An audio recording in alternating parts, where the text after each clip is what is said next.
Hello friends, my self Anamika और आप सभी का स्वागत है उदित फार्मेसी में। और हम पढ़ रहे हैं डी फार्म फर्स्ट ईयर का फार्मास्यूटिकल केमिस्ट्री फर्स्ट के multiple choice questions part first. और आप हमें फॉलो कर सकते हैं टेलीग्राम ग्रुप पर, फेसबुक ग्रुप पर, इंस्टाग्राम पर एंड ट्विटर पे।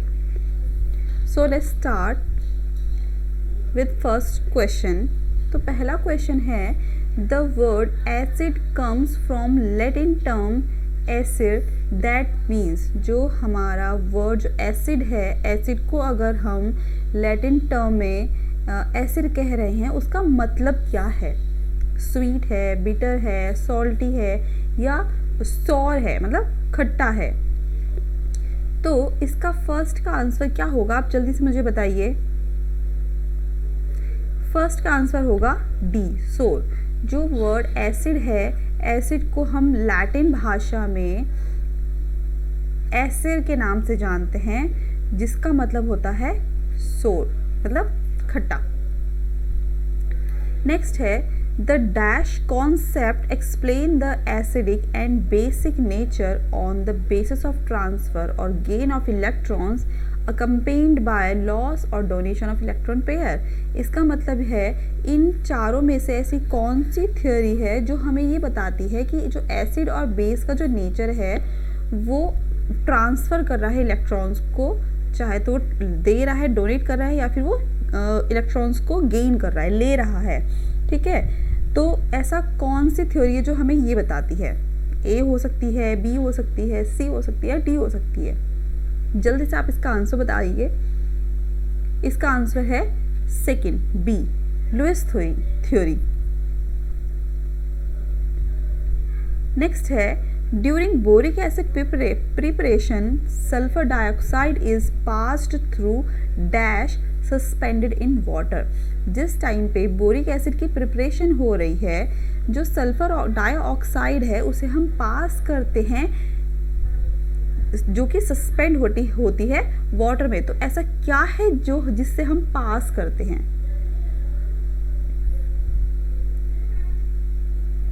इसका आंसर है ए, कोलिमेनाइट। इससे हम क्या करते हैं?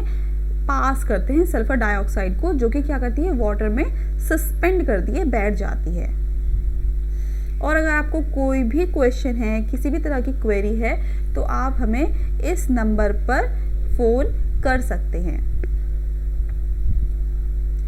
नेक्स्ट क्वेश्चन है, hydrogen chloride being a dash acid can undergo ionisation only once to give a simple proton. मतलब जो हाइड्रोजन क्लोराइड है वो क्या है? इन चारों में से क्या है? कौन से प्रोटिक हैं ये? कौन से प्रोटिक एसिड है जो कि आयनाइजेशन करने में मदद करते हैं? ठीक है, और हमें क्या देते हैं? सिंपल प्रोटॉन देते हैं। तो जल्दी से इसका आंसर बताइए। इसका आंसर है मोनोप्रोटिक। मोनोप्रोटिक का मतलब है ऐसे एसिड, जो एसिड क्या करते हैं? डोनेट करते हैं एक ही प्रोटॉन को, या फिर एक ही हाइड्रोजन मॉलिक्यूल को या एटम को किसी भी एक्वस सॉल्यूशन में। ठीक है, उसका मतलब होता है मोनोप्रोटिक। डाइप्रोटिक मतलब डाई मतलब दो, ट्राई मतलब थ्री, पॉली मतलब बहुत सारे। ठीक है, नेक्स्ट क्वेश्चन है, dash have a weak base and its salt with a strong acid. इन चारों में से ऐसा कौन सा ऑप्शन यहाँ पर आएगा जो कि क्या रखता है? वीक बेस रखता है। ठीक है, और वीक बेस का जो सॉल्ट होगा वो एक स्ट्रॉन्ग एसिड होगा। जल्दी से इसका आंसर बताइए। एसिड बफर होगा, बेसिक बफर होगा, या फिर दोनों हो सकते हैं, या फिर कुछ भी नहीं होगा? जी हाँ, इसका आंसर है बी, बेसिक बफर। नेक्स्ट है, which one factor influences the buffer capacity. इनमें से ऐसा कौन सा फैक्टर है जो कि बफर की कैपेसिटी को इन्फ्लुएंस करता है, मतलब बढ़ाता है, इंक्रीज करता है? तो इसमें है फर्स्ट, इसका answer ratio of the salt to the acid और बेस। हमने बोला कि ऐसी कौन सा फैक्टर है इन चारों में से जो कि क्या कर रहा है? बफर की कैपेसिटी को बढ़ा रहा है। तो जो रेशियो होगा सॉल्ट जो रेशो होगा सॉल्ट का, एसिड के सॉल्ट का और बेस के सॉल्ट का, उनका जो रेशो है वो क्या करता है, बफर की कैपेसिटी को बढ़ाता है। ठीक है। 7th है acetate buffer of pH 5.0 contains dash gram of sodium acetate. जो हमारा बफर है, एसिटेट बफर है और जिसका pH है 5.0, इट मीन्स 5, जो कि रखता है कितने ग्राम हमारा सोडियम एसिटेट, कितना ग्राम सोडियम एसिटेट रखता है। And 6 ml of glacier acetic acid that are added in sufficient water to produce 1000 ml। Acetate buffer जिसका pH 5 है वो कितने ग्राम सोडियम एसिटेट रखता है और 6 ml ग्लेशियल एसिटिक एसिड रखता है, जो कि ऐड किए जाते हैं सफिशिएंट वाटर में 1000 ml बनाने के लिए। तो इसमें हम कितना ऐड करेंगे कि वो 1000 ml बनेगा अगर हम ये ऐड कर रहे हैं। ठीक है, तो इसका आंसर बताइए। फर्स्ट ऑप्शन होगा, सेकंड होगा, थर्ड होगा या फोर्थ होगा। तो 7th का आंसर होगा सी, 8.4 ग्राम। नेक्स्ट है which one is not a property of an ideal antioxidant. देखिए एंटीऑक्सीडेंट्स क्या होते हैं, जो कि ऑक्सीडेशन नहीं करवाने में मदद करते हैं, मतलब ऑक्सीडेशन को स्टॉप करते हैं। ठीक है, ऑक्सीडेशन क्या करते हैं, चिलेट्स बनाते हैं। ठीक है, फ्री रेडिकल्स को इंक्रीज करते हैं। तो फ्री रेडिकल्स को, चिलेट्स बनाने को क्या करते हैं, ये एंटीऑक्सीडेंट डिक्रीज करते हैं। तो इनमें से ऐसी कौन सी प्रॉपर्टी नहीं है एक आइडियल एंटीऑक्सीडेंट्स की? तो आप जल्दी से बताइए। इसका आंसर होगा बी, इम्पार्ट टेस्ट। इसमें हमें कोई एज सच इसकी प्रॉपर्टीज़ की कोई फ़र्क नहीं पड़ेगा उसके टेस्ट पे। इसमें एक आइडियल प्रॉपर्टी नहीं होगी, है ना। हमें इससे कोई मतलब नहीं है उसके टेस्ट से, तो आइडियल प्रॉपर्टी में ये नहीं आता है। नेक्स्ट है the theory of antioxidant is based on. जो एंटीऑक्सीडेंट की थियोरी है वो क्या है, बताइए जल्दी से। ए है, बी है, सी है या डी है? एंटीऑक्सीडेंट्स में मैंने क्या कहा, फ्री रेडिकल्स बन रहे हैं ना, फ्री रेडिकल्स बन रहे हैं। तो ये क्या है, एक रिडॉक्स रिएक्शन है। नेक्स्ट है hypophosphorous acid is powerful dash agent.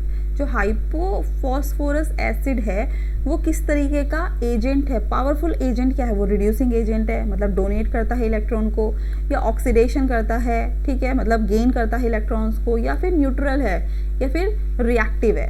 तो किस तरीके का ये पावरफुल एजेंट है? तो ये क्या है, एक रिड्यूसिंग एजेंट है, एक पावरफुल रिड्यूसिंग एजेंट है हाइपोफॉस्फोरस। नेक्स्ट है the liquefied sulphur dioxide gas has a boiling point. जो हमारा लिक्विड सल्फर डाइऑक्साइड गैस है उसका जो बॉइलिंग पॉइंट है वो क्या है? -1 है, -10 है, -0.10 है, ये कितना है, या फिर 0.1 डिग्री सेंटीग्रेड है। तो कितना है इसका, जल्दी से आंसर बताइए। इसका आंसर है -10 डिग्री सेंटीग्रेड। नेक्स्ट है sodium bisulphide is prepared by passing sulphur dioxide gas into a sodium carbonate solution up to the dash point. ठीक है, इसका मतलब है जो सोडियम बाइसल्फाइड है वो प्रिपेयर हो रही है bye passing sulphur dioxide gas, जिसे हम पास करवा रहे हैं सल्फर डाइऑक्साइड गैस से इनटू अ सोडियम कार्बोनेट। किस में कन्वर्ट हो रही है, पास करवा रहे हैं सल्फर डाइऑक्साइड से सोडियम बाइकार्बोनेट सॉल्यूशन पे up to the dash point. कौन से पॉइंट पे? तो सैचुरेशन पॉइंट है, टू द सैचुरेशन पॉइंट। हम क्या कर रहे हैं, सैचुरेट कर रहे हैं। नेक्स्ट है assay of sodium thiosulphate is based on dash titration. जो अगर हम ऐसे करते हैं, ठीक है, ऐसे में क्या कर रहे हैं हम, सैंपल को और जो स्टैंडर्ड ड्रग है उसे हम आपस में क्या करते हैं, टेस्ट करते हैं, हम एनालाइज करते हैं ना। तो assay of sodium thiosulphate is based on dash titration. जो हम अगर ऐसे कर रहे हैं सोडियम थायोसल्फेट का वो किस तरह की टाइट्रेशन है, वो किस तरह की टाइट्रेशन है, रिडॉक्स टाइट्रेशन है, एसिड बेस टाइट्रेशन है, कॉम्प्लेक्सोमेट्री टाइट्रेशन है, या फिर आयोडोमेट्रिक टाइट्रेशन है। तो जल्दी से आप इसका आंसर बताइए।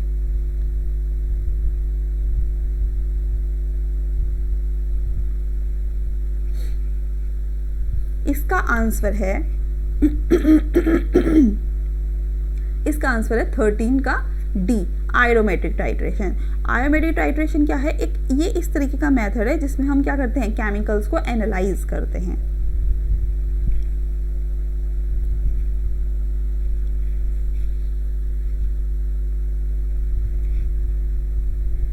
नेक्स्ट 14th क्वेश्चन है, in normal situations dash neither can support combustion nor does it burn at it is a highly inactive element. अगर हम नॉर्मल सिचुएशन की हम बात कर रहे हैं तो जो इन चारों में से कोई एक ऐसा है जो कि कभी सपोर्ट नहीं करता है कंबशन को और ना ही जलने को, as it is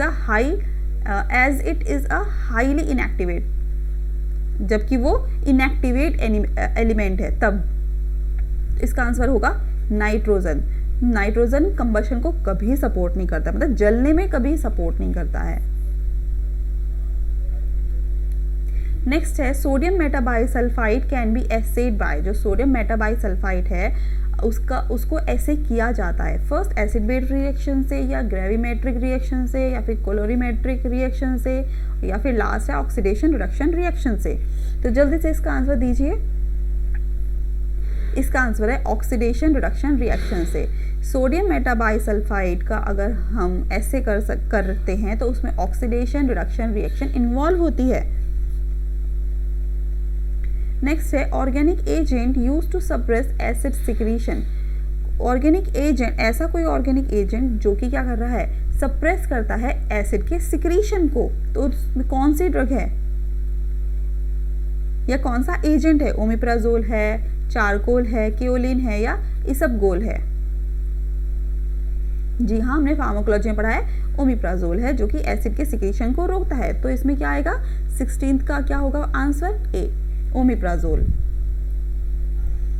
next question है, which one is not an ideal property for antacid. ऐसी जो एंटासिड है उसमें से, इन चारों में से ऐसी कौन सी प्रॉपर्टी एक आइडियल प्रॉपर्टी नहीं है एंटासिड की?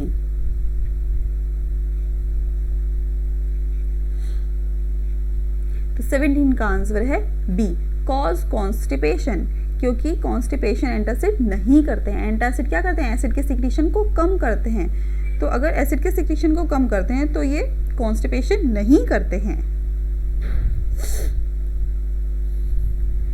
नेक्स्ट है, dash is a commonly synthesised by the Solvay process. ठीक है, इनमें से कौन सा एक बहुत ज़्यादा कॉमन सिंथेसिस होती है सोल्वे प्रोसेस की? सोल्वे प्रोसेस का मतलब है एक ऐसा प्रोसेस जिसमें क्या करते हैं हम, सोडियम कार्बोनेट का प्रोडक्शन होता है। ठीक है, तो इसमें से क्या होगा, ए, सोडियम बाइकार्बोनेट, क्योंकि सोल्वे प्रोसेस क्या है, सोडियम बाइकार्बोनेट का या सोडियम कार्बोनेट्स के प्रोडक्शन होते हैं, उसे हम बोलते हैं सोल्वे प्रोसेस। तो इसका आंसर होगा ए। नेक्स्ट है, preparation of aluminium hydroxide jail should not have less than 3.5 and not more than dash weight by weight of aluminium oxide. अगर हम प्रिपरेशन कर रहे हैं एल्यूमिनियम हाइड्रोक्साइड जेल की, तो उसके अंदर कम 3.5% से कम नहीं होना चाहिए। ठीक है, और ना ही ज़्यादा होना चाहिए इसकी परसेंटेज, किसकी, एल्यूमिनियम ऑक्साइड की परसेंटेज ज़्यादा नहीं होनी चाहिए। कौन सी परसेंटेज ज़्यादा नहीं होनी चाहिए? ठीक है, कम का तो हमें बता दिया, 3.5% से कम नहीं होनी चाहिए एल्यूमिनियम ऑक्साइड की, लेकिन कितने से ज़्यादा भी नहीं होनी चाहिए। तो इसका आंसर है 4.4। 4.4 से ज़्यादा नहीं होनी चाहिए। नेक्स्ट है aluminium hydroxide gel is an dash compound and act as an ideal buffer at pH range 3 to 5। Aluminium hydroxide gel जो है वो क्या है, इन चारों में से किस तरीके की प्रॉपर्टी रखता है, किस तरीके का कंपाउंड है जो कि एक आइडियल बफर की तरह काम करता है जिसकी रेंज 3 to 5 होती है। तो जल्दी से इसका आंसर बताइए। इसका आंसर है बी, एम्फोटेरिक। एम्फोटेरिक क्या होते हैं? ऐसे मॉलिक्यूल होते हैं या फिर ऐसे आयन होते हैं जो कि रिएक्ट करते हैं एसिड के साथ भी या और किसके साथ, और बेस के साथ भी। ठीक है, मैंने बोला एम्फोटेरिक ऐसे कंपाउंड या ऐसे मॉलिक्यूल या ऐसे आयन होते हैं जो कि रिएक्ट कर सकते हैं किसी भी एसिड के साथ और किसी भी बेस के साथ। नेक्स्ट क्वेश्चन है the advantage of aluminium phosphate is that does not cause. जो एल्यूमिनियम फॉस्फेट है उसका जो एडवांटेज है वो क्या नहीं करता है। तो क्या नहीं करता है इन चारों में से? उसका आंसर है फॉस्फेट डेफिशिएंसी। तो फॉस्फेट की डेफिशिएंसी नहीं होती है। नेक्स्ट है assay of magnesium carbonate is based on. अगर मैग्नीशियम कार्बोनेट का हम ऐसे करते हैं वो किस तरीके की टाइट्रेशन कहलाई जाती है? इसका आंसर है कॉम्प्लेक्सोमेट्रिक टाइट्रेशन। कॉम्प्लेक्सोमेट्रिक टाइट्रेशन क्या है? एक वॉल्यूमेट्रिक एनालिसिस है जिसके अंदर क्या हो रहा है? फॉर्मेशन हो रहा है किसका? एक कलर्ड कंपाउंड का कह सकते हैं, कलर्ड कॉम्प्लेक्स बन जाता है जिसे हम टाइट्रेशन करते हैं। टाइट्रेशन हम क्या करते हैं? एक राउंड बॉटम फ्लास्क हमारे पास होता है, उसमें हम एक टाइट्रेशन करते हैं। ठीक है, और टाइट्रेशन में हम क्या बना रहे हैं? कलर हमारा आता है। एक कॉम्प्लेक्सोमेट्रिक टाइट्रेशन क्या है? एक वॉल्यूमेट्रिक टाइट्रेशन है जिसके अंदर हम कलर कॉम्प्लेक्स को फॉर्म करते हैं, जो कि हमें ये बताता है कि वो क्या है? हमारा एक एंड पॉइंट है, उसे बोलते हैं हम कॉम्प्लेक्सोमेट्रिक टाइट्रेशन। नेक्स्ट है मेगाल्ड्रेट इज मेड अप ऑफ। जो मेगाल्ड्रेट है वो किस किस चीज़ों से मिलके बना है? फर्स्ट एल्यूमिनियम हाइड्रोक्साइड या फिर मैग्नीशियम ट्राइसिलिकेट, दोनों से, मैग्नीशियम हाइड्रोक्साइड और एल्यूमिनियम हाइड्रोक्साइड से, या फिर मैग्नीशियम कार्बोनेट और एल्यूमिनियम फॉस्फेट से, या फिर magnesium oxide and aluminium phosphate से। तो किससे मिलके बना है? ये मिलके बना है magnesium hydroxide and aluminium hydroxide. तो मेगाल्ड्रेट हम किसे कह सकते हैं? Magnesium hydroxide and aluminium hydroxide. Next है मैग्नीशियम ट्राइसिलिकेट डिकम्पोज इनटू। तो मैग्नीशियम ट्राइसिलिकेट जो है वो डिकम्पोज होता है किस में? ये होता है मैग्नीशियम क्लोराइड में। अगर मैग्नीशियम ट्राइसिलिकेट डिकम्पोज हो रहा है, टूट रहा है, डैमेज हो रहा है, तो वो किस में होगा? किस में टूटेगा? डिकम्पोज किस में होगा? मैग्नीशियम क्लोराइड में। नेक्स्ट है on heating magnesium sulphate decomposes and evolves. अगर हम मैग्नीशियम सल्फेट को हीट करते हैं तो वो डिकम्पोज होगा और क्या बनाएगा? वो बनाएगा, क्या बनाएगा? Sulphur trioxide. तो सल्फर ट्राइऑक्साइड जो गैस है वो क्या होगी? वो इवॉल्व होगी। ठीक है, so thank you friends. I hope आपको ये मल्टीपल चॉइस क्वेश्चन कहीं हेल्प करेंगे। Thank you so much. अगर आपको कोई भी क्वेश्चन से रिलेटेड कहीं भी कोई क्वेरी है तो आप मुझे क्वेश्चन पूछ सकते हैं या फिर कंफर्म कर सकते हैं। So again thank you.